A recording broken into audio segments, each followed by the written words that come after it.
My name is Sandy Stidham, and we're here today to interview Salah Elmaghraby, who is my former colleague, and Salah has been associated with North Carolina State University for most of his academic career. He was a distinguished university professor and founded the graduate program, Interdisciplinary Graduate Program in Operations Research at NC State University in 1970 and served as its director until 1989. The program has been remarkable for its longevity. There are very few interdisciplinary and or interdepartmental programs in OR that have not either withered away or become an academic department or been taken over by an existing academic department. It seems to me that the interdepartmental model is in fact an unstable equilibrium. That is, the slightest perturbation could lead to its demise, and that makes it even more remarkable that this program at NC State survived for such a long time under Salah's direction. So I would like to turn it over to Salah to talk about how the program came to be and what its characteristics were and what made it a success. Yeah, well, thank you for giving me the opportunity to talk about it. It's not only interdepartmental, it is unique in the sense that it involves all university, almost all university colleges except design. So the College of the important elements there were, of course, engineering and mathematics, statistics, and economics. And in engineering, many of the departments participated in it. And the beauty of it is that we constituted a supervisory board of department heads, and many people in many departments helped, volunteered. I would like to mention mathematics, Nick Rose, who's the head of mathematics, and Hans Sagan, who is retired and dead now. And what was his area? What his area? His area was control, control and feedback control. And in statistics, Bhuti Bhattacharya, in particular, who left us to join his wife in New York City, and he was a very important element, component, member of the group. So we formed, from all colleges, we formed an executive committee by the department heads, composed of the department heads. And I reported to two deans, the Dean of Engineering and the Dean of PAMS. PAMS is the physical and mathematical sciences, yeah. But my boss was, of course, the Dean of Engineering, and Dean Stidham was very supportive of the program.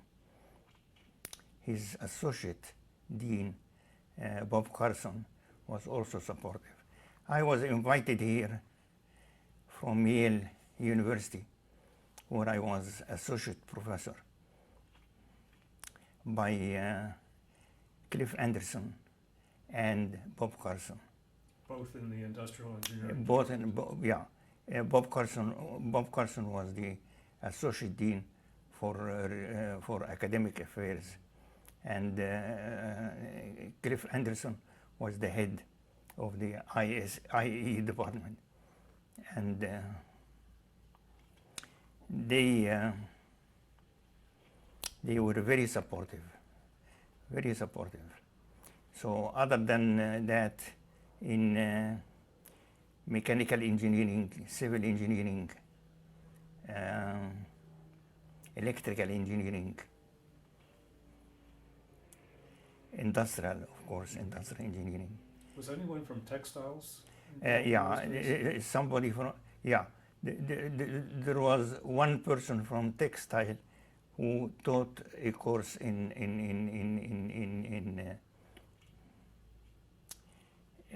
the program at the very beginning, but then he diverted his attention somewhere else.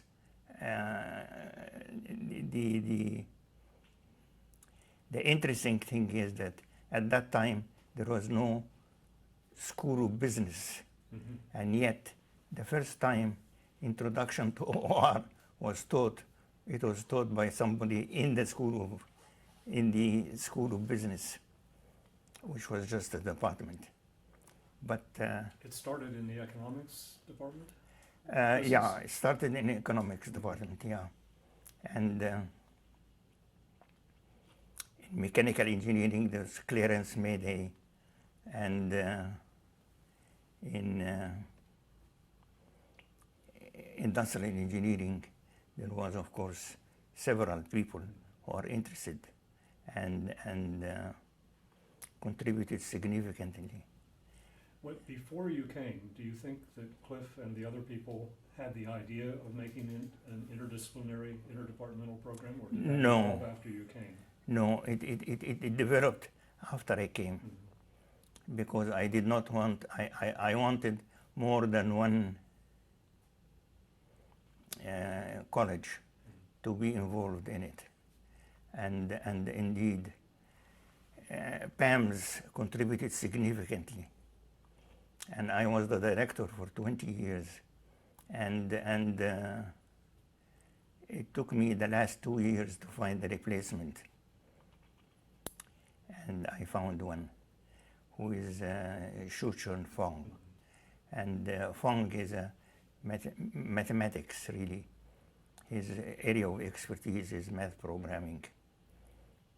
But there are many people in electrical engineering who contributed significantly.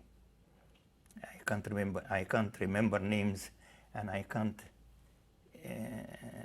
mention them because I should have brought my notes with me. But well, I can remember during the time that I was associated with the program, which was from 1968 to 1975, there were people like Billy Stewart in computer science, Harry Peros in electrical engineering. Electrical, yeah. Harry Peros, yeah. Yeah, these people in computer, well, computer science started in the PAMS, but then it moved into engineering. And but there were people, when we sat around the table, there were people from all over the place, heads of departments, of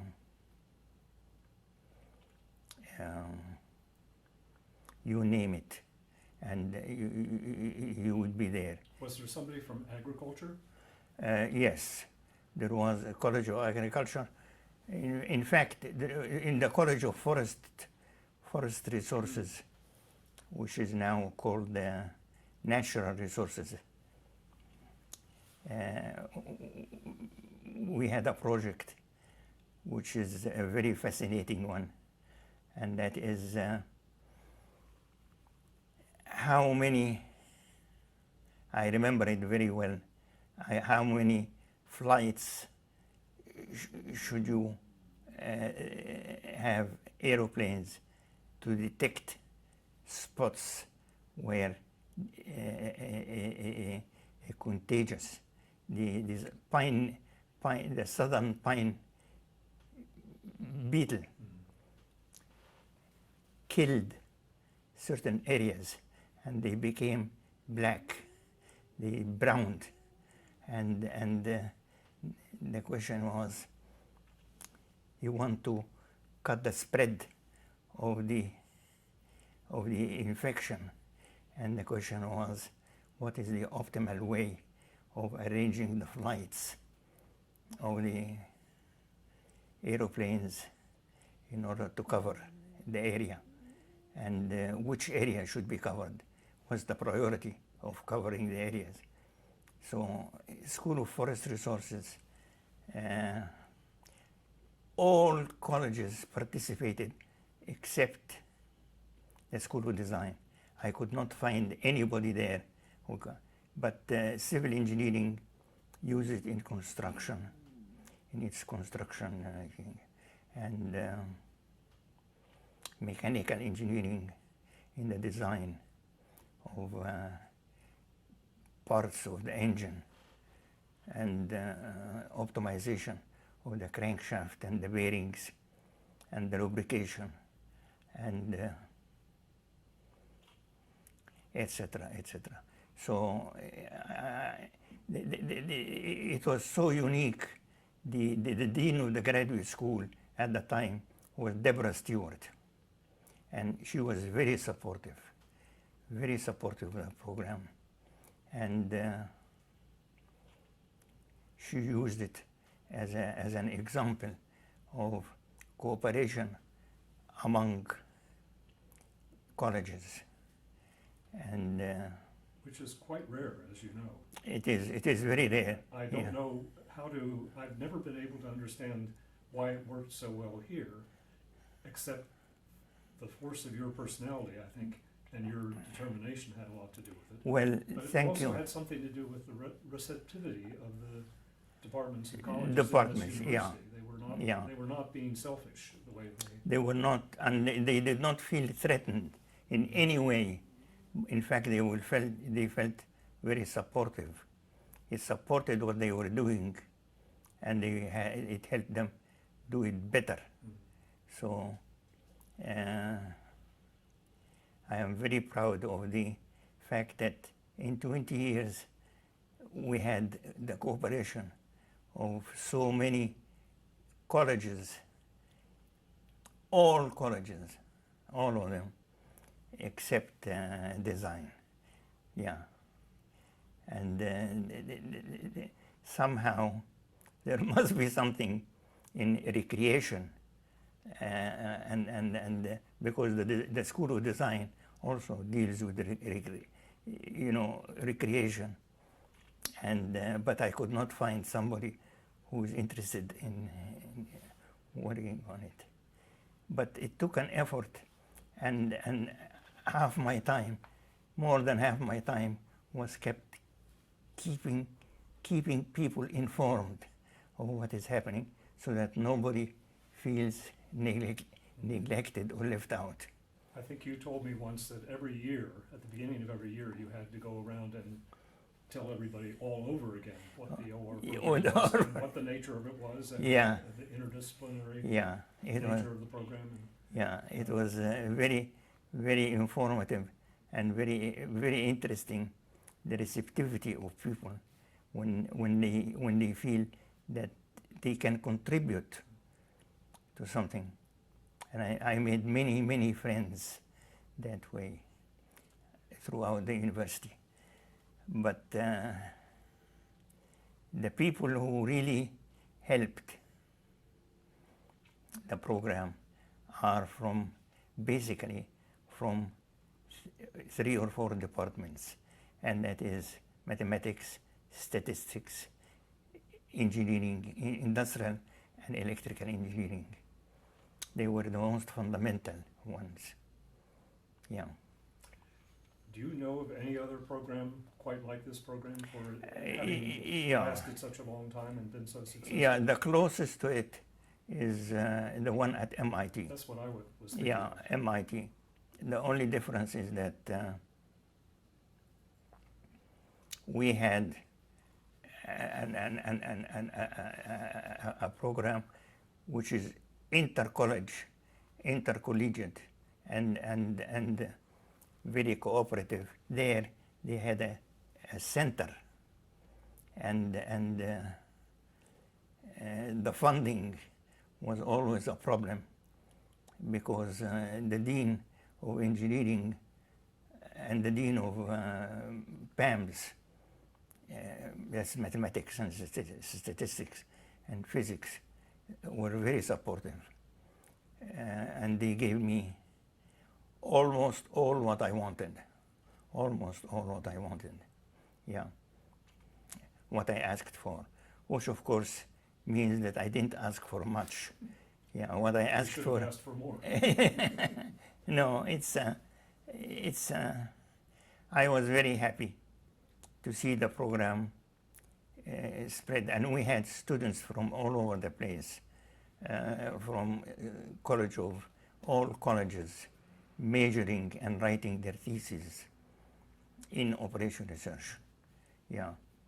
And a large contingent of foreign students, which I think was, of Yeah. course, is not unusual, but more from the Middle East than most other places that I'm familiar with, perhaps because of your reputation. Yeah, well, the Middle East and elsewhere, yeah. We had students from all over. I remember some of them are Indian students from, they came specifically from the Indian Institutes of Technology to study operation research here. And some of them, one of them is a distinguished professor right now at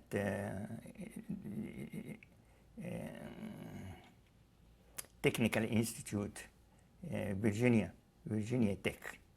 He just won a prize, and many of them were very excellent students. Yeah, so from all over the world. Yeah. One of the best students I ever had was Mohammed El Taha, who is Taha, at the yeah. University of Southern Maine in the Yeah. mathematics department, was the chairman there Yeah, for a while. yeah. But this Subhash Sarin, Oh, Subhash, Sarin is a distinguished Virginia Tech. person. Yeah, as your yeah, Virginia Tech.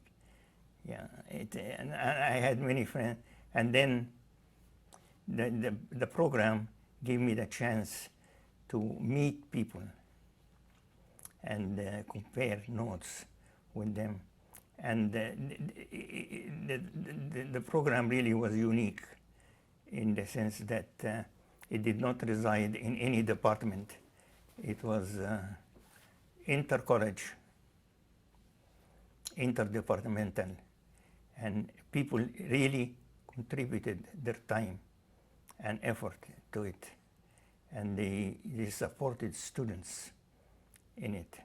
So. And that idea, the interdisciplinary idea, goes back to the early days of operations research after the war, or even during the war, Yeah. when teams of scientists of Exactly. many different disciplines were brought together to work on the Exactly. same problem.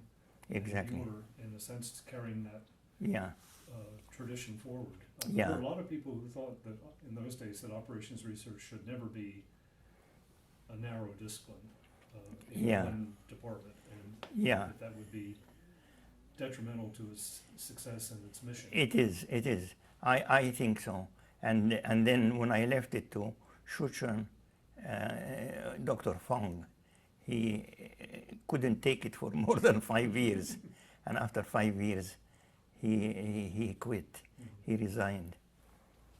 But during those 5 years, the mathematics department had contributed, so that the contribution of mathematics requires a co-director. So he established a co-director. So there became 2 directors of operation research. And I was opposed to it because I feel that one person should be responsible for happenings. And my feeling is that the program exists now in its skeleton form rather than in its true form, which is intercollegiate, interdisciplinary, with a committee. The student PhD, especially the PhD students' committees are constituted by different people from different disciplines, and that's the idea in there. I think every committee that I served on as a faculty member had people from other Other colleges. other department, yeah. Could we talk a little bit now about the different research that you did in Yeah. versus research over the years? And I took the title of the Fest trip that was published by Springer a year or two ago, honoring your achievements. And the title of that book is Essays in Production, Project Planning and Scheduling, and that in a real sense describes the three Yes. major areas that you worked in. And I wonder Yes. if you could talk about your interest and contributions in Yeah. each of those areas. Well, I'm an engineer. I graduated mechanical engineering. So basically, and fundamentally, I'm an engineer. But operational research I find to be extremely useful and very, very beneficial as a theory behind things. And for the past 10 years, I have been very much interested in project planning and control. I wrote a book called The Activity Networks. And You were given credit for inventing that terminology. activity networks. yeah, and now if my health stands me well, I am very much interested in what happened is the CPM PERT people suggested a particular kind of precedence among events. You have to dig the foundation before you pour concrete on it. So something must precede something else. And the precedence is unique. You can't do B unless you have done A first and completed A. Now, my current research for the past few years has been directed in two things, in two areas. One is generalized activity networks, and that is something has to happen after the happening of something by a certain time. So there is instead of what I call finish start, FS relationship, which is the finish of an activity and the start of another activity, there is a finish to finish, start to start, and start to finish. There are 4 activities. That's one area which requires it. The second one is the issue of stochastic, because everything about PERT, P-E-R-T, which is the people who invented the whole thing in the first place, assume that things are deterministic. But in all probability, and in almost all cases, things are not deterministic. They are stochastic. And the question is, how do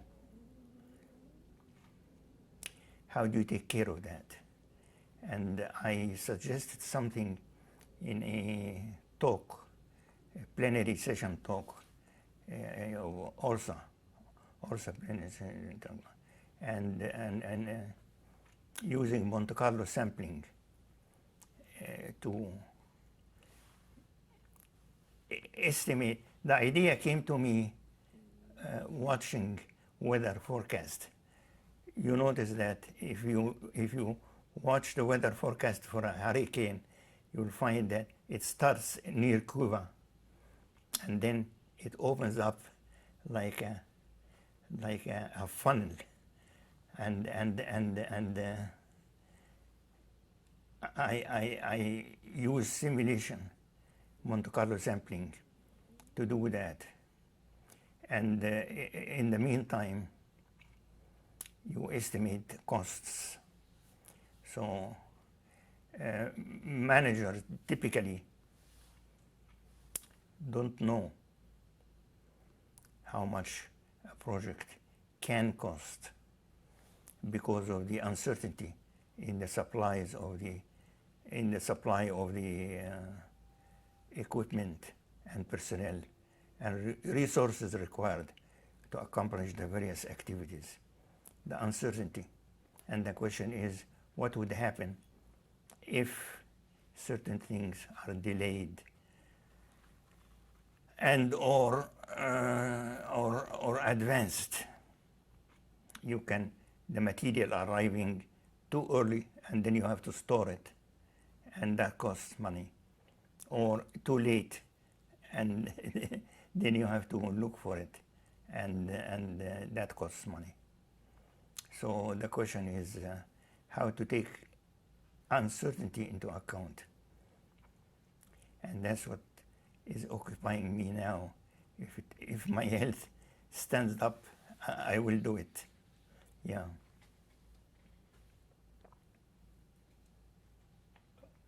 If we could talk a little bit about production. My introduction to you, in fact, came about when I was an assistant professor in industrial engineering at Cornell, and I was assigned a course in production planning and control, which I didn't know very much about. Bob Beckhofer, the chair of the OR department at Cornell at the time, suggested I use the book by Salah Elmaghraby on design of production systems. Yeah, the design of production systems. And which had just come out a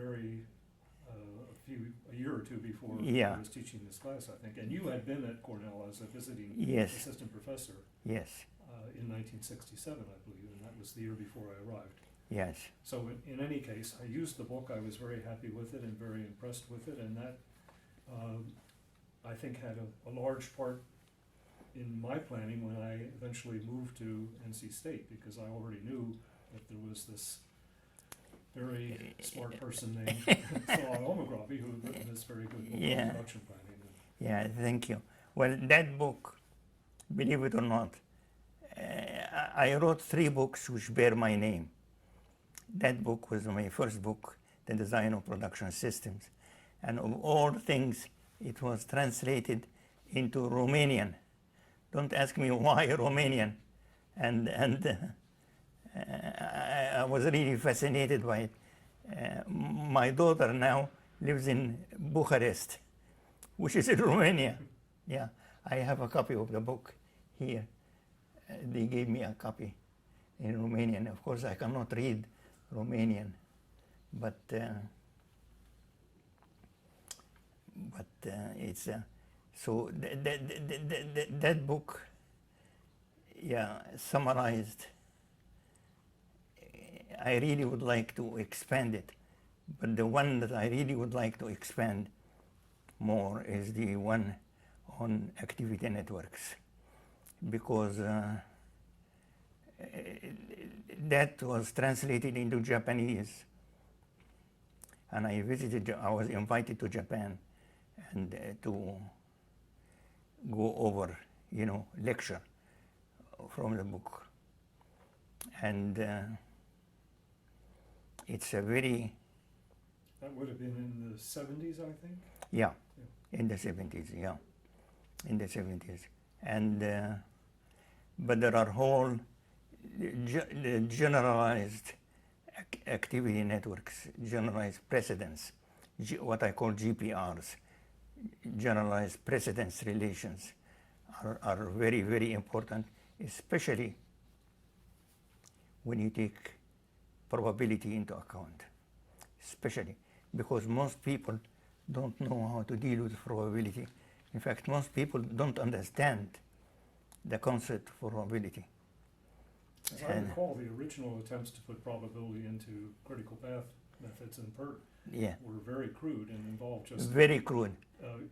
Estimating the total project duration by adding up the means of the exactly activities. Yeah, they brought it up, they mentioned it, and then they immediately escaped it by getting the expected value, substituting everywhere the expected value, Now it is no longer a random variable, and you find the longest path, and that is supposed to be the critical path. And that always underestimates the exact critical path.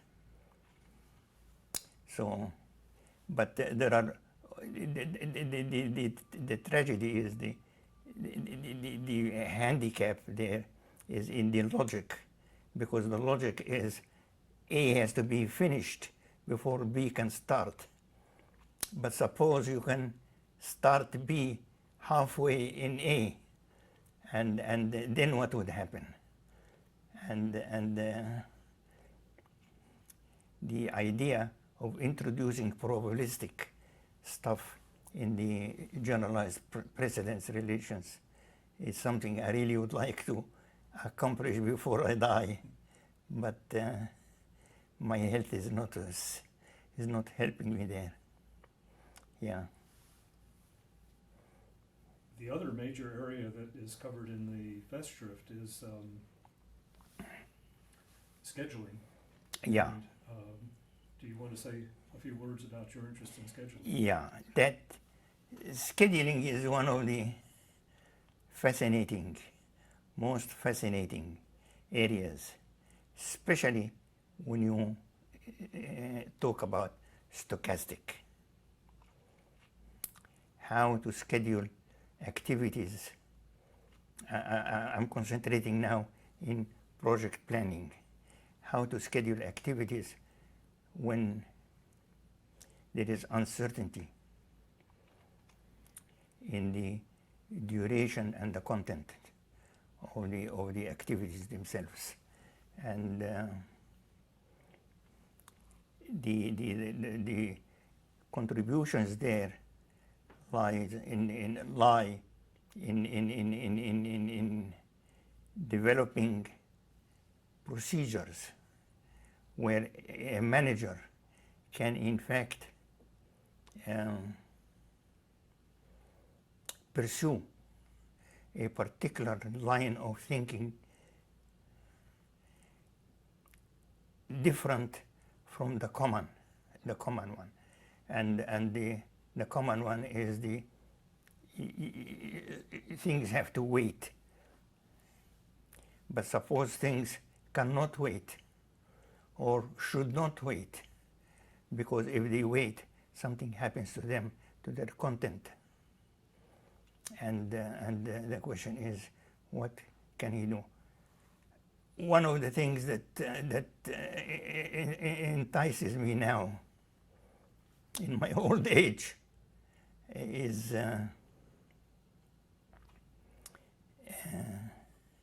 concerning scheduling, is the issue of how to schedule activities whose content can be split. An activity can be split or combined.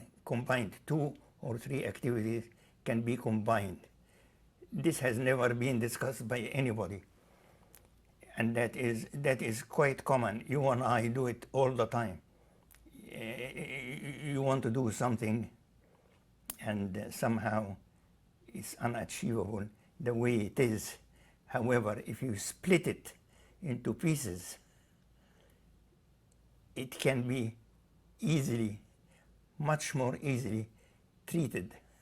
And the question is how to split it and how to treat the pieces in relation to each other. And that's an area which I would like to get into. Nobody has gotten into it, and I hope before I die I get into it. I hope so. You should find a student here at NC State. Yeah, I really would like to. The only trouble is that being retired, I cannot direct any thesis, so I have to team up with somebody. Who is interested. But the combination, the idea of combining activities or splitting activities is completely novel in scheduling and project planning. Yeah, and I would like to pursue it if I live long enough. By the way, this month I'll be 88, so I don't have too many years to live. I expect many more myself. Yeah. I'd really like to have you tell us something about your experiences other places, both before you Yeah. came to. Before I came here, yeah. We could start with your education in Yeah. Egypt, or we could go even farther back and No. start with your childhood. Yeah, you mentioned something about Budapest. That's of particular interest to me because Yeah. you told me about your I experiences. was with the railroads at the time. I worked as a railroad engineer for 4 or 5 years, and 2 of them I spent in Budapest, and I was representing the Egyptian government as inspecting engineer in the Hungarian industry. So anything that Egypt bought in the sense of machinery came to our office, and there were 2 of us. So half the time I was working. So I drove the diesel engines, yeah, and tested almost every machinery that is shipped to Egypt. If there are 4 or 5 pieces, I'll pick one of them and test it for its specification. And This was after your undergraduate university experience and before. oh yes, Before that coming was to the US. that was after my undergraduate. Yeah, I graduated in 1948, and University of Cairo. Cairo, University of Cairo, and that was in 1950, 51, 52, and The time in Budapest. in Budapest, yes, Budapest, yeah, and life in Budapest was. Joe Stalin was still alive, so he died in April 1953. Yeah. So when I was there, it was I lived under a police state, and many people don't understand what a police state is. I lived under one, and I can tell you stories about it. But coming back to the technical part, they were very, very. The Hungarian industry is very well known for its accuracy and its expertise. But still, they did things sometimes which were. I remember one instance in which Egypt would buy railroad carriages, and the carriage from the outside would look corrugated. You know, the face of the carriage would look corrugated. And I studied it and noticed that the reason why it's corrugated is because they start at one corner. You know, a railroad carriage is a long one and rather short. So they start at one corner and they start welding, and by the time they reach that corner again, the thing would have warped because of extension. So I observed it and suggested to them what to do to solve it, and they did, and that really made my life much easier after that. what I did is I suggested that they spot weld certain corners and then start halfway stop welding, spot welding again, and then do the welding, and that saved them time, and that raised my my prestige among them, Among the among the Hungarian, yeah, because that saved them a lot of extra work, and the thing really looked corrugated, looked awful, but this way it was okay, and I did many things at the time from a mechanical and engineering point of view.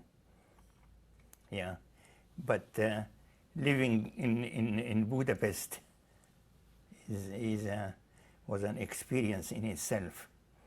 People don't understand what a police state is, but I lived under it, and I know what a police state is.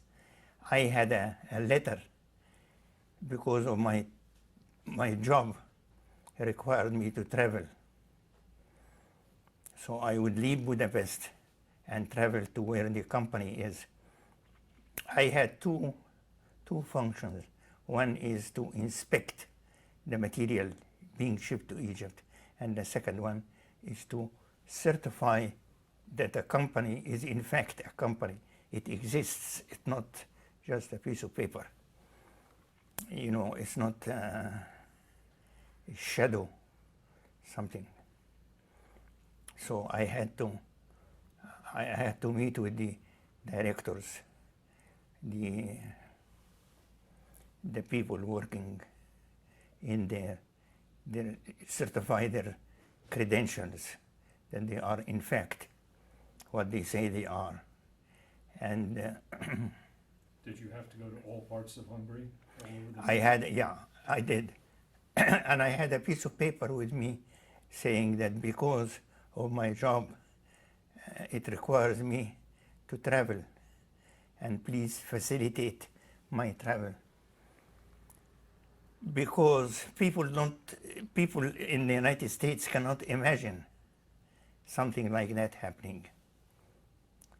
They would stop the train in the middle of nowhere, and the police would raid the train. And if you don't have a good reason why you left your home, they will take you. So I had this paper with me. It's amazing what a police state is.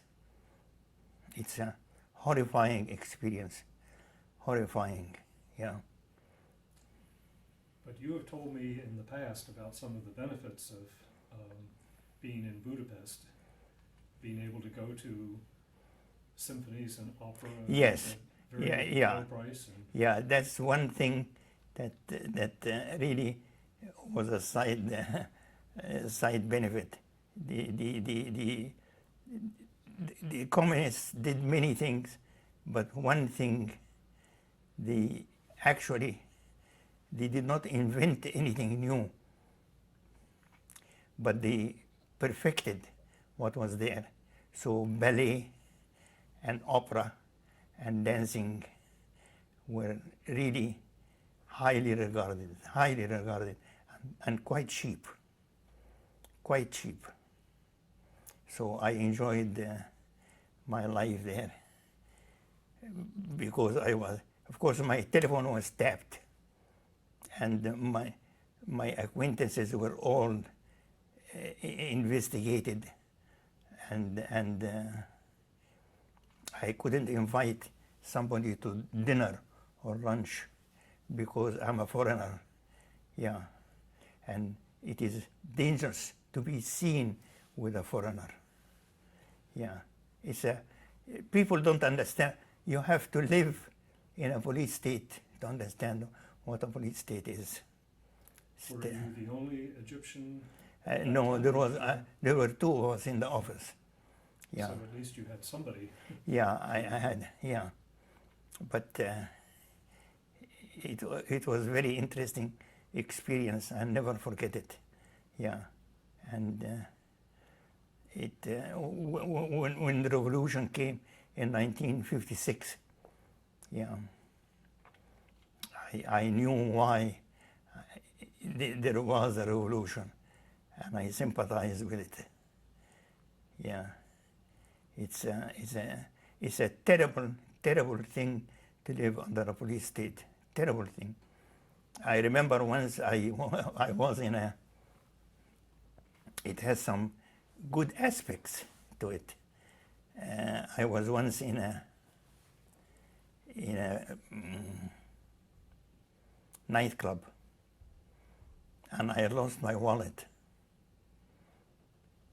So I informed the police that I lost my wallet, and within 24 hours I got it back With everything in it? with everything in it. It's amazing. Yeah. It's you really control everything there. Everything is under police control. Everything. It's amazing. How did you come to the United States? How did that come about?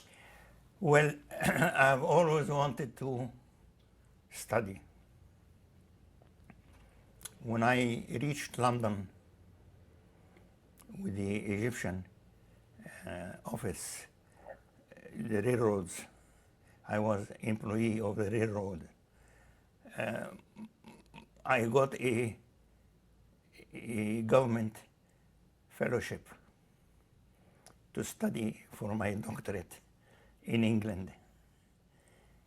So I took the announcement to my boss, who is an Egyptian, in London. And I said, should I take it or stay with you? Now, you must realize that a fellowship is all paid. Everything is paid, including your salary.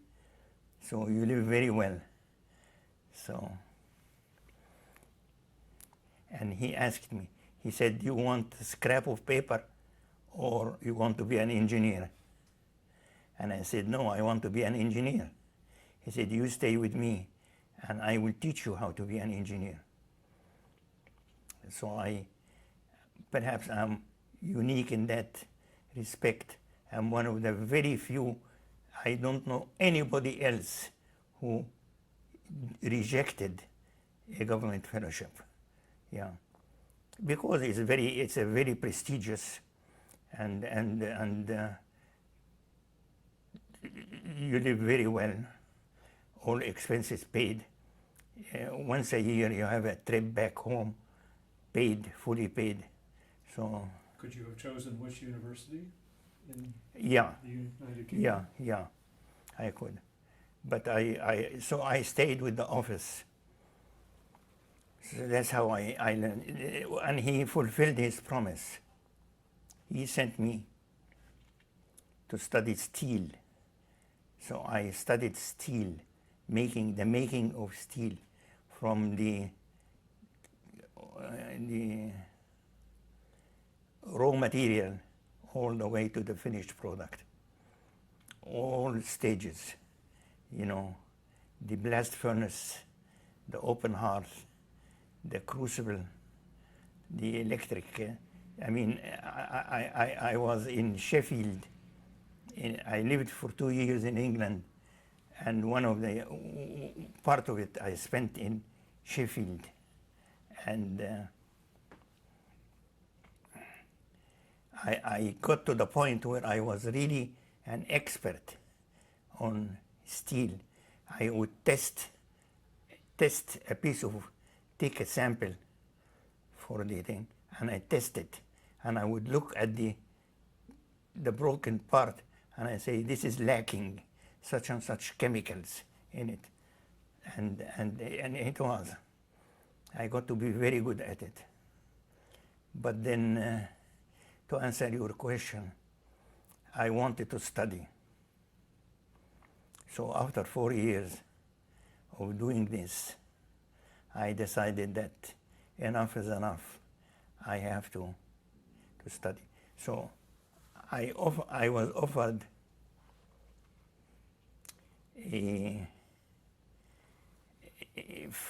not a fellowship, but a scholarship in Switzerland. And then I was offered also a scholarship in Ohio State University. And I preferred to come to America. So that's how I came here. And I spent 1 year to get my master's. I'll never do it again, because to get a master's degree, study, read, and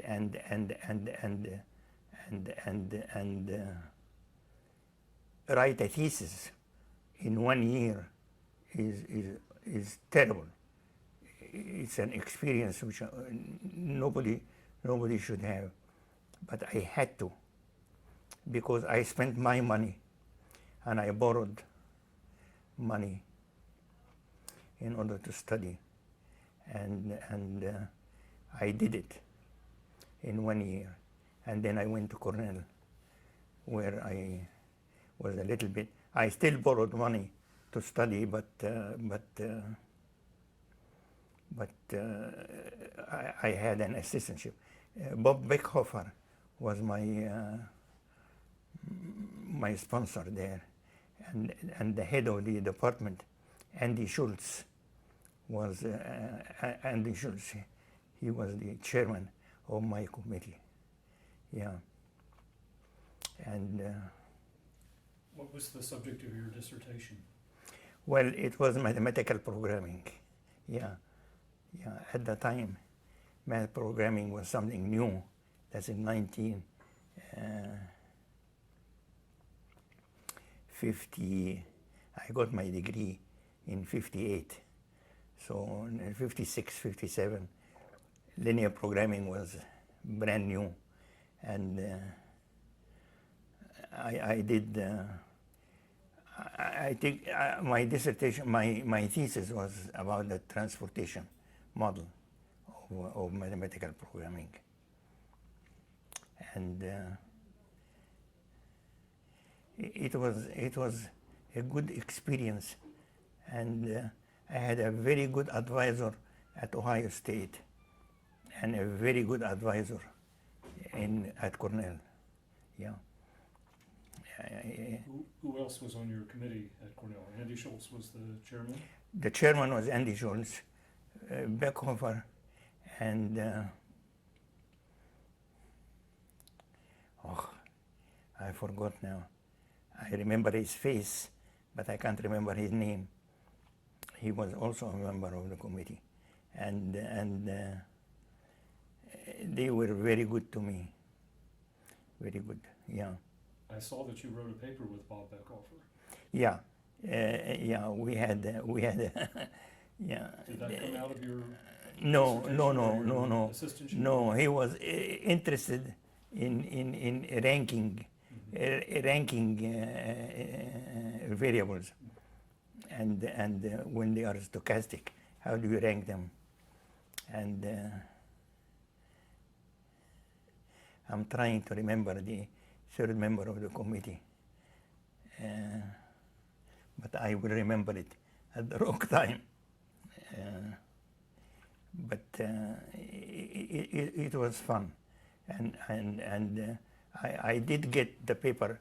I did get my dissertation published, a paper out of it, 1 or 2 papers, I think, and so that was a good time, very good time.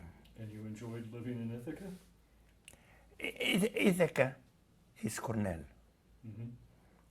Otherwise, it's a miserable, it's a miserable spot, and maybe a little different now, from what I hear. Yeah, well, and I had an apartment right next to the campus, and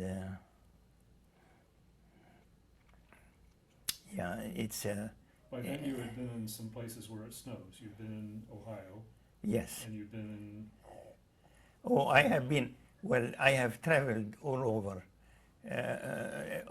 When I came to Columbus, Ohio, and then I went to Ithaca, New York. But then once I graduated, I traveled all over the world. So I visited, you name it, and I visited. I visited all continents except South America. That's the one place where the closest I came was Central America. I went to Puerto Rico, not Puerto Rico, Costa Rica? Costa Rica. Mhm. Costa Rica. Yeah, Costa Rica. But I've been to Australia and Antarctica? Antarctica? no, no. But the you name it, I have been in England and France, Belgium, Holland, Germany, Italy, Spain. And many times for conferences or to give talks. Give talk. I was invited. For example, in France, I was invited in Lyon, the Lyon 1, which is the big university there, and several summers, more than one summer, I went there, and same with Belgium, yeah. The one thing that we've left out, I think, is your time at Western Electric. Yes. After, well, we also haven't talked about Yale, but I'd be interested in your industrial experience at Western Electric. Western Electric at the time was part of the Bell system, and it was the Bell system was the largest company in the world, and Western Electric was the 10th largest company in the world, so it employed many people, and I was participated in constructing, designing a whole new factory in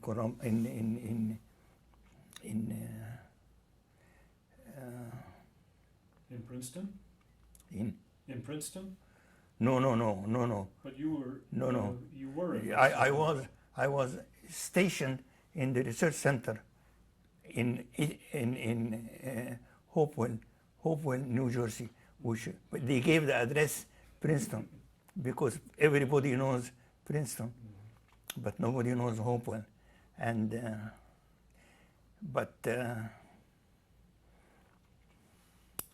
the Kansas City, they established a new factory in Kansas City, and I visited Kansas City and lived there. Yeah, Kansas City is two parts. Kansas City, in one place, is a dry state, and in the other place, it's a wet state. So people will get drunk and drive